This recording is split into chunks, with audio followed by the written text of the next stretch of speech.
Alors c'est un très joli projet qui est un ouvrage collectif. En fait, ça fait près de 42 ans qu'il n'y avait pas eu un ouvrage exhaustif sur l'histoire de l'armée de l'air et de l'espace désormais. Il y a eu en 1980 l'histoire de l'aviation militaire française, qui était un ouvrage complet. Et depuis, eh bien, de l'eau a coulé sous les ponts, beaucoup d'engagement pour les aviateurs. Il nous a semblé essentiel de pouvoir expliquer d'où on vient, ce que l'on a fait depuis, de pouvoir l'illustrer. Donc le nouvel ouvrage, c'est un travail collectif qui a mis à contribution auprès de plus de 50 doctorants en histoire.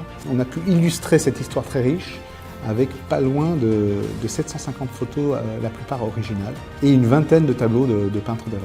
C'est pour nous très important, au CESA, le Centre d'études stratégiques et aérospatiales, de valoriser cette histoire qui est assez méconnue du grand public, mais aussi méconnue des aviateurs eux-mêmes, de façon à pouvoir toucher à la fois celui qui travaille dans cet environnement et aussi tous les passionnés. Nous avons, dans un ouvrage qu'on distribue en 8 chapitres, expliqué d'où on vient. La naissance de l'aviation militaire, ça remonte à peu près en 1909, lorsque les premiers aéroplanes sont achetés par le ministère de la Guerre. Et puis l'aviation va se structurer. Et tout ça s'est présenté dans cet ouvrage. Et ça nous permet, je pense, nous aviateurs, de comprendre à quel point notre identité a été façonnée par nos anciens. À quel point ils nous ont légué, et nous-mêmes nous léguerons aux successeurs. Donc la transmission, elle est importante. Et ça façonne notre identité, ça façonne notre façon d'agir. Nous sommes aujourd'hui dans des temps compliqués, le contexte géopolitique est particulier, et il est important de savoir d'où on vient pour se positionner face aux défis de demain. Et je pense que cet ouvrage sera très utile pour expliciter cette démarche et faire mieux comprendre à ceux qui ne nous connaissent pas et à ceux qui font partie de notre grande famille, ceux qui nous constituent vraiment.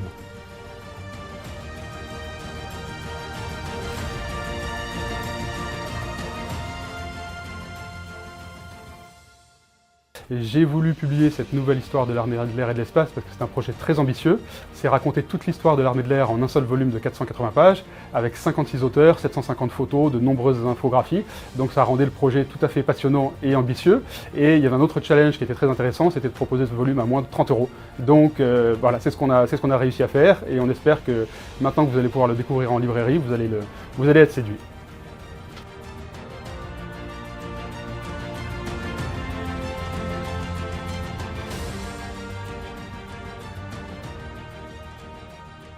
Cette nouvelle histoire de l'armée de l'air et de l'espace, ça a été un formidable travail d'équipe.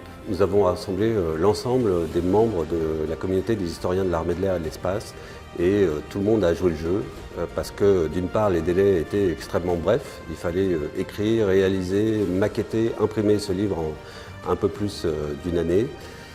Et nous avons dû faire appel à de nombreuses bonnes volontés, aussi bien à l'intérieur de l'armée de l'air qu'à l'extérieur de l'armée de l'air. Et en particulier, ça nous a permis de rassembler une iconographie exceptionnelle qui a été principalement rassemblée par Marcelin Auder, qui avait également fait l'iconographie du bouquin de Lavozelle en 1980 et qui a fait avec cet ouvrage un travail réellement considérable.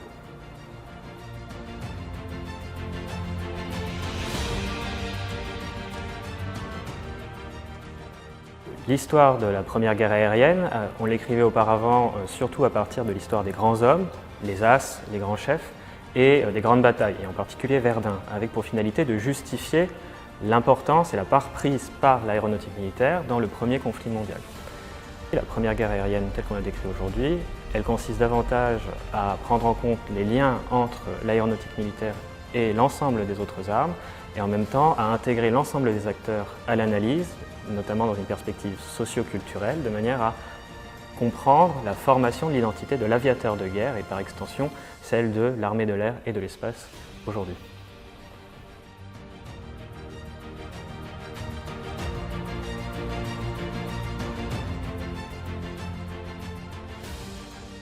Cette nouvelle histoire de l'armée de l'air et de l'espace s'inscrit complètement dans la lignée des travaux qui ont été menés par le service historique de l'armée de l'air des années 70 aux années 2000 et de tous les travaux qui ont été menés par la suite, travaux menés par l'institution comme travaux universitaires. Notamment le chapitre sur l'histoire de l'armée de l'air et de l'espace des années 45 à 60 renouvelle complètement les connaissances que l'on avait jusqu'ici. D'une part sur le passage de l'aviation à hélice à l'aviation à réaction, le passage de l'homme hélice à l'homme jet, et il renouvelle également les travaux et les connaissances concernant la place de l'armée de l'air dans les conflits coloniaux auxquels la France a pris part dans cette période.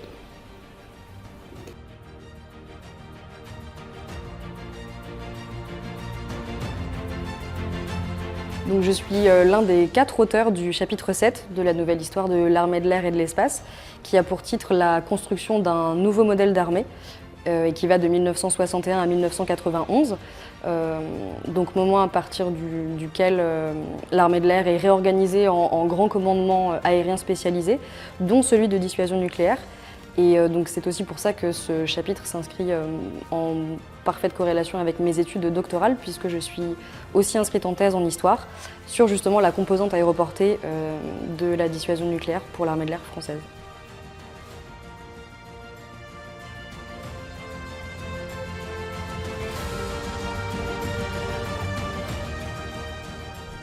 Alors, la nouvelle histoire de l'armée de l'air et de l'espace a une approche originale et plurielle. Elle rénove l'histoire militaire et complète celle de notre armée. Elle est à la fois sociale, culturelle, politique, internationale et technologique. Elle aborde des thématiques inédites comme la place croissante des hélicoptères dans les missions aériennes, l'entrée en service de matériel innovant tels les drones, la montée en puissance des opérations extérieures et le spatial militaire. Donc aujourd'hui, avec cet ouvrage, l'historien bénéficie des dernières avancées de la recherche car il accède à des archives récentes et inexploitées. Alors c'est un ouvrage qui s'inscrit dans un contexte intellectuel propice, avec des liens forts tissés avec le monde universitaire, et c'est aussi un livre solidaire, car tous les contributeurs ont cédé leurs droits à la Fondation sociale de l'air.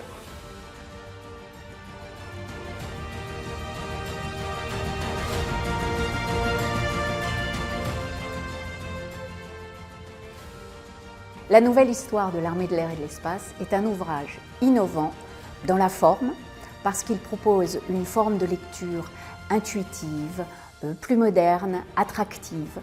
Le lecteur peut voyager entre les encadrés, entre les images, les textes des chapitres. C'est un ouvrage innovant dans le fond, bien sûr, parce qu'il y a une contribution de 56 auteurs, de 16 peintres de l'air et de l'espace, qui ont porté leur regard sur l'histoire de l'armée de l'air et de l'espace. Notamment, Olivier Montagnier, peintre de l'air et de l'espace, a réalisé la couverture de cet ouvrage. C'est un ouvrage également grand public, très grand public, parce qu'il est proposé à un tarif abordable, et puis très grand public aussi parce qu'il propose une lecture qui s'adresse à la jeunesse, à toutes les générations. Tout le monde y trouve son compte. Donc nous faisons le pari que cette nouvelle histoire de l'armée de l'air et de l'espace sera l'ouvrage de référence des générations à venir pour découvrir et comprendre l'histoire de l'armée de l'air et de l'espace et celle de ses aviateurs.